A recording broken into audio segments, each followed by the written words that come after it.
ধর্মের নামে কটূক্তির অভিযোগে একজন শ্রমিককে পুড়িয়ে মারা হয়েছে, দীপুচন্দ্র দাস।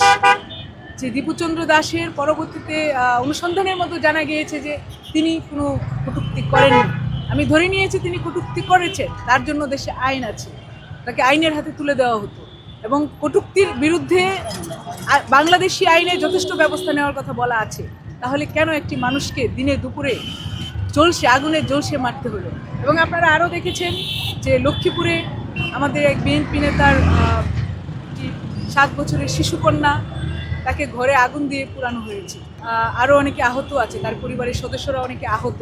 আমরা এখনও জানি না সেই ঘটনা কে ঘটিয়েছে, কিন্তু আমরা এতটুকু বুঝতে পারছি যে আগুন সন্ত্রাস চলছে, যে ধ্বংসলীলা চারদিকে চলছে, মানুষকে পুড়িয়ে মারার, মানে প্রতিষ্ঠান ধ্বংস করার যে লীলা চলছে, সেটির সাথে এটির কোনো সম্পর্ক আছে কিনা তা খতিয়ে দেখার জন্য আমরা প্রশাসনের কাছে আহ্বান জানাই।